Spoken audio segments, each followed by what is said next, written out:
नमस्कार। प्रस्तुत है आज का चिंतन। मनुष्य की बुद्धि ने जाने वह कौन सी अभिशापित घड़ी थी जब यह मान लिया प्रकृति जड़ है, उसे जब चाहे जिलाने और चाहे जब सर्वनाश कर डालने का अधिकार है।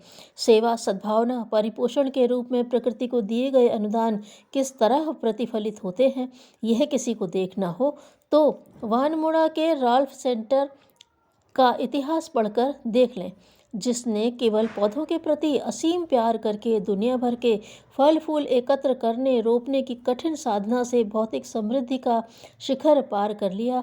पर यदि उसके साथ दुर्भावना व्यक्त की जाए तो प्रकृति में इतनी जबरदस्त सामर्थ्य है कि मनुष्य को परास्त करके ही छोड़ती है।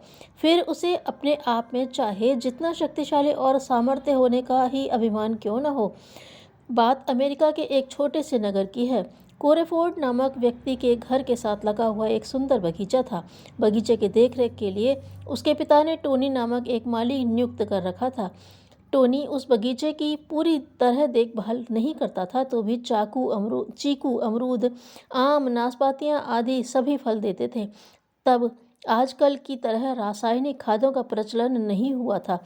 गोबर की साधारण खाद और थोड़े बहुत पानी से ही बाग में लगाई जाने वाली सब्जियां उतनी सब्जी देती थीं जिससे पूरा परिवार भरपेट सब्जी खाता था। फल फूल मित्रों और संबंधियों में भी बांटते थे।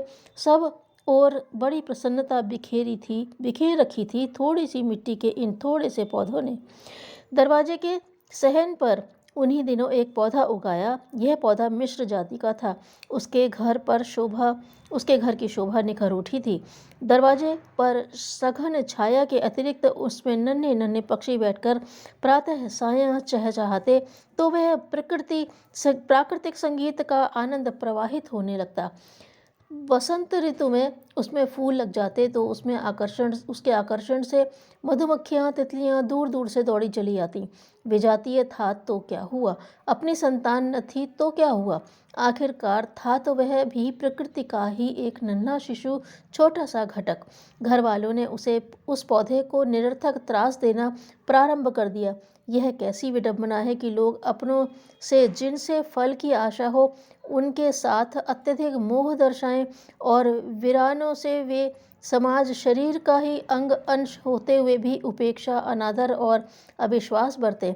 कोरेफोर्ड ने रीडर्स डाइजेस्ट के 1960 के एक अंक से अपनी भूल स्वीकारते हुए लिखा है कि हम लोग पहले तो उसकी छाल छील कर अपने नाम लिखा करते, पीछे उसमें सैकड़ों कीलें ठोक दी, उनकी डालों को बांधकर पटाखे छुड़ाए, पर उस पौधे की मस्ती में रत्ती भर भी अंतर नहीं आया।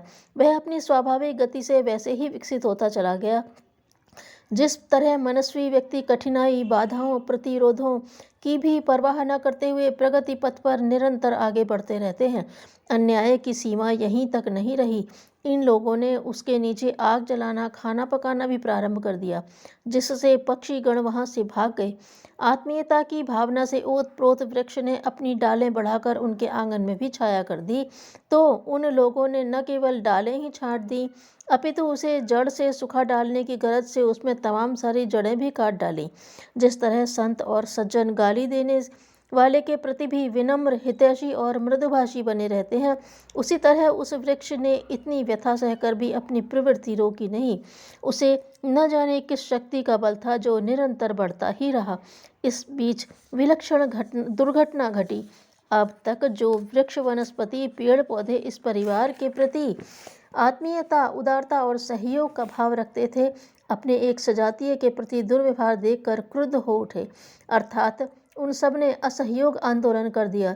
चीकू के पौधे कुम्हलाकर सूख गए, अंगूर की बेलों ने फल देना बंद कर दिया, अमरूदों में कीड़े पड़ने लगे और सब्जियों तक ने फल देने से इनकार कर दिया। लॉन में लगी दूब ने अपने भाइयों का साथ दिया, वह भी पीली पड़ गई। फोर्ड परिवार को बड़ी चिंता हुई। उसने समझा कि पोषण तत्वों के अभाव में ऐसा हो रहा होगा। अतएव मिट्टी की जांच कराई गई, बोतलों में नया प्लाज्मा तत्व संग्रहित किया गया, कीटनाशक छिड़के गए। अच्छी बढ़िया खाद दी गई तो भी परिणाम शून्य रहा।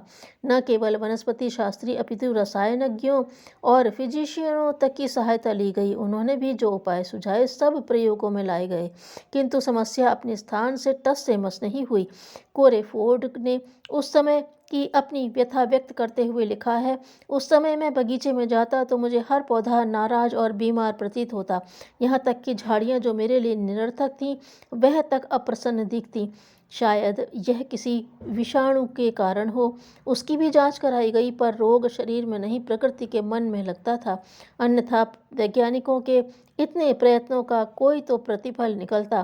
प्रकृति के सम्मुख पराजय का इतना बड़ा दृश्य अन्यत्र देखने में नहीं आया। यह बात संपर्क में आए प्रत्येक वैज्ञानिकों ने स्वीकार की।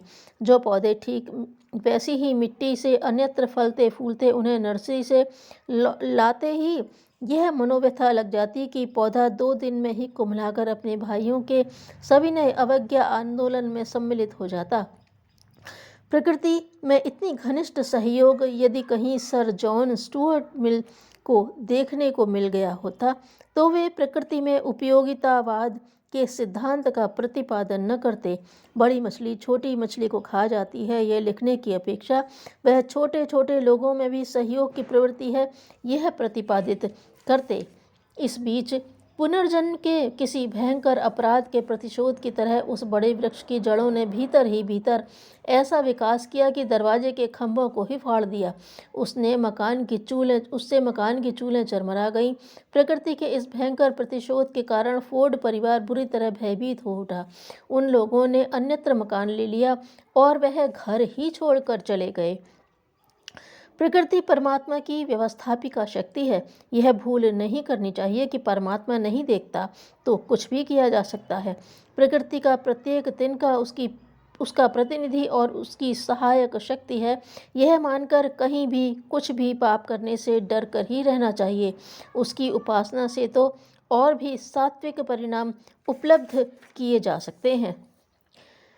कलह क्लेश का अधिकांश भाग काल्पनिक होता है। धन्यवाद।